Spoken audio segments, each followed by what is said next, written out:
Hola amigos, saludos, muy buenas tardes. Con ustedes una semana más para llevarles estos 15 minutos para su salud. Vamos a tener hoy el placer de contar en nuestro estudio con la presencia de Alberto Candau. Es cirujano maxilofacial de Clínica BAU y futuro presidente de la Sociedad Española de Cirugía Plástica Facial. Buenas tardes. Buenas tardes. Hoy, si le parece, la pasada semana hablábamos de implante de cabello. Vamos a hablar de los párpados, de qué manera se puede conseguir el que determinada carga en los párpados se resuelva y sobre todo, y esto es lo verdaderamente importante, vamos a conocer por qué los párpados envejecen. Así es. Bueno, pues evidentemente como todo en el cuerpo, conforme va pasando el tiempo, pues todos los tejidos pues van cayendo, ¿no?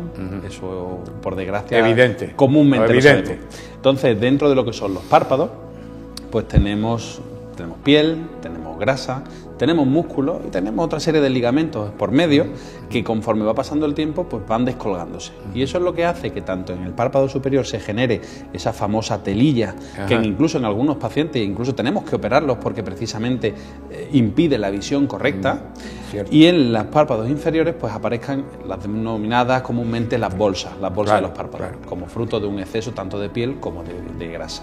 ¿Y los párpados pueden envejecer? Sí, efectivamente. En sí, la piel, como consecuencia del efecto del sol, de los contaminantes de fuera, del medio externo, etcétera, pues va deteriorándose, ¿no? Y precisamente genera ese tipo de reacciones que hemos comentado al principio, ¿no?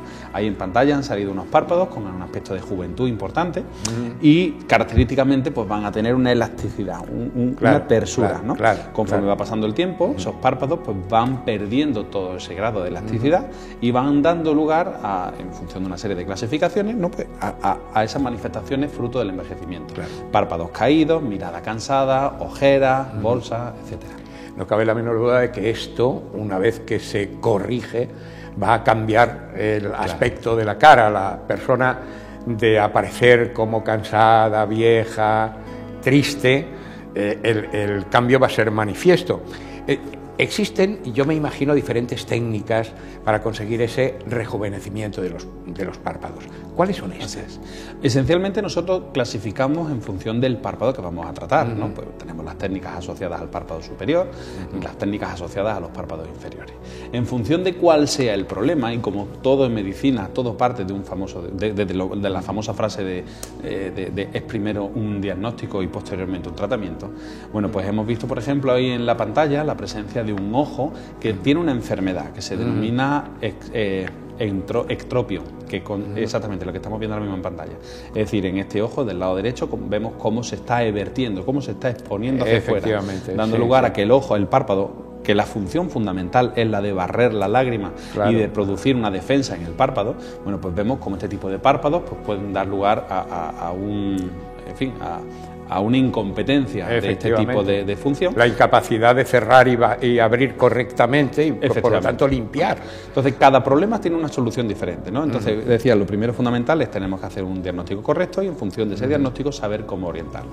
En el caso del párpado superior, y ya me enfoco a la vertiente estética puramente dicha, pues lo que vamos a hacer es que si el problema es exclusivamente una falta un exceso de piel, pues vamos a diseñar una cirugía donde prácticamente lo único que se realiza es quitar pues, una pequeña banda de piel del párpado superior. Sin embargo, si también nos encontramos con que además pues nos encontramos con una serie de bultos de grasa, tendremos posteriormente que también eliminarlo. En esto ha habido una gran diferencia, porque casi todas las técnicas que se hacen del párpado superior, digamos que se hacen por fuera del párpado superior, es decir, hacia la piel.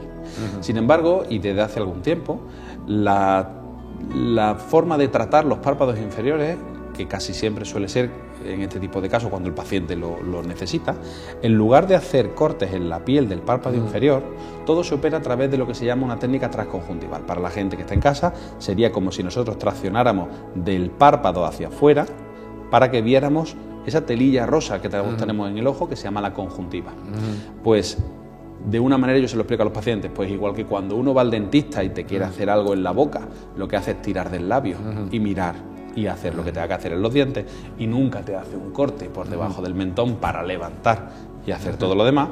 En este caso los párpados se hace igual, tiraríamos un poquito de la parte de abajo y se conseguiría con unos bolsillitos muy pequeños y luego... Me parece que tenemos ahí alguna imagen que yo ruego efectivamente al realizador, no sé si son estas exactamente.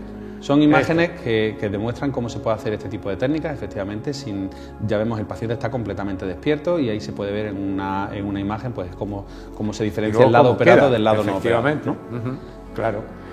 Hay un cierto temor a me va a variar el aspecto del rostro con esta intervención. Bueno, como en cualquier vertiente de la cirugía estética de la cara, siempre, porque cuando uno se hace una cirugía corporal realizada por cirujanos plásticos, estéticos y reparadores, pues ahí digamos que el cuerpo no genera un rasgo diferencial en la personalidad del individuo. Cuando se hace una cirugía facial siempre tiene un gran componente de personalidad. Entonces, todo el mundo puede entender en un momento determinado que puede variar. Nosotros estamos viendo ahora mismo una serie de imágenes de antes y después de pacientes operadas de párpados, precisamente, ¿no? Y esencialmente no cambia la personalidad, haciendo cirugías estándar.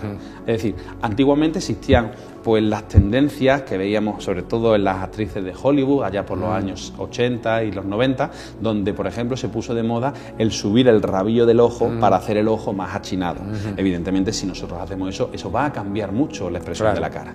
Sin embargo, todo este tipo de pacientes que estamos viendo aquí en pantalla son casos donde lo que hacemos es quitar cosas que sobran. Es como si nosotros tenemos un ojo, que en este caso es el lienzo de un cuadro, y nosotros lo único que estamos es cambiando el marco, despejando el marco. Claro, esta es una manera de mejorar la mirada. ¿Cómo se puede conseguir, efectivamente, haciendo esto que usted acaba de comentar? La mayoría de los tratamientos que nosotros recomendamos a los pacientes son tratamientos, digamos, combinados, ¿no? No siempre se suele llegar al tema de la cirugía. Siempre podemos empezar por otra serie de tratamientos previos. Uno de los más básicos, por ejemplo, es tratar las arrugas de las patas de gallo a través de la infiltración de un producto que se llama toxina botulínica. Y es lo que nos va a permitir que cuando el paciente arrugue o sonríe, no va a generar arrugas en estas zonas laterales. Las típicas patas de gallo, efectivamente, que son las que primero aparecen, por cierto.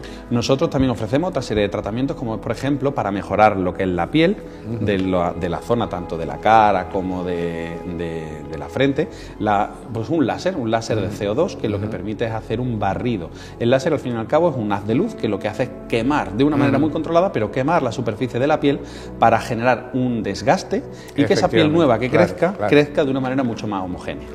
Pasando ya a otra serie de problemas, cuando ya empezamos a tener, por ejemplo, las manchas oscuras en la piel de los párpados, las famosas ojeras, el tratamiento actualmente más recomendado para esto es un tratamiento que consiste de forma muy curiosa en sacar grasa de alguna zona donante, como es por ejemplo el caso de la barriga o de la zona interna de la rodilla, procesarla, emulsionarla e infiltrarla precisamente para que ese contraste entre el negro de la ojera y el amarillo clarito de la grasa genere un cambio de coloración en la superficie de la piel, de manera que las ojeras prácticamente se barren en casi una sesión. ¿Y cómo es el proceso de recuperación de un tratamiento? Pues en el caso de una cirugía de blefaroplastia estándar es bastante rápido. Por ejemplo, quizá probablemente de toda la cirugía facial que nosotros realizamos de forma habitual, es quizá el más rápido de todo, porque por ejemplo, en los párpados superiores los puntos se quitan al 5.º día. En los párpados inferiores, prácticamente en el 80% de los pacientes no damos ni siquiera puntos con esta técnica que comentábamos antes, sin cirugía en la piel. Y cuando hace falta, por el motivo que sea, porque hay una gran cantidad de piel que sobre, pues entonces quitamos los puntos a la semana, es decir, una recuperación rápida. La piel del párpado es una piel muy fina y eso nos va un poco en contra nuestra, porque cuando la piel es muy fina tiene una cierta tendencia a desarrollar cardenales. Eso es una de las cosas que fundamentalmente a la gente más le puede preocupar. Bueno, también es verdad que por una parte las mujeres tienen la ventaja de poder realizarse maquillaje de cobertura que prácticamente desde el mismo día de la cirugía pueden realizarse, y tanto hombres como mujeres tienen posibilidad de ponerse unas gafas para poder tapar perfectamente. De forma normal, a cada persona los cardenales le pueden durar un tiempo diferente, pero lo normal es que suelen durar entre una semana y 15 días. Ya para cerrar este programa, ¿qué debería saber una persona que quiere someterse a una intervención de esta naturaleza? Hombre, lo primero es que tiene que tener un buen consejo por parte de un profesional. En este caso, pues lo mismo que comentábamos, que bueno, pues la cirugía del trasplante de pelo la puede hacer un abanico ciertamente amplio de profesionales dentro de nuestro país. En la cirugía de los párpados, también denominada oculoplástica, pues no hay tantos profesionales que puedan realizarla. Por supuesto, tanto si son oftalmólogos, cirujanos maxilofaciales, cirujanos plásticos, otorrinolaringólogos, y en determinados casos, incluso en algunos casos, hasta algunos dermatólogos pueden tener la maestría y la destreza suficiente como para poder operar lo que es la extracción de una piel, por ejemplo, un párpado superior. Deben de tener una formación y una titulación adecuada, en primer lugar. Lo segundo es que tiene que ser una persona que sea consciente de cuál es la expectativa de mejora. Es decir, nosotros no podemos hacer unas cirugías cuando un paciente tiene un problema, digamos, generalizado de envejecimiento, corregir los párpados, pues prácticamente es como echar un puñado de sal al mar. Efectivamente, no le va a resolver para nada, efectivamente, claro. Siempre deben de realizarse este tipo de procedimientos en un entorno hospitalario, siempre en un quirófano y siempre en el contexto de una monitorización. En sí, la mayoría de estos procedimientos no necesariamente deben de realizarse bajo anestesia general. Prácticamente casi todos los procedimientos que nosotros hacemos en oculoplástica, en párpado, son con anestesia local y un poquito de sedación. Prácticamente todos son ambulatorios, uno viene y se va. Pero la clínica o el hospital donde se opere debe contar con las facilidades para que si en algún momento hay algún problema, no deja de ser una cirugía. Contar con medios para dar respuesta inmediata a ese posible problema que pueda presentarse. Efectivamente. Y ya como último, pues simplemente programar. Es decir, esto es una cirugía que no debe realizarse a la carrera. ¿Me explico? No debe hacerse por impulso, no es la de me acabo de dar cuenta de que me apetece, venga, me lo hago corriendo.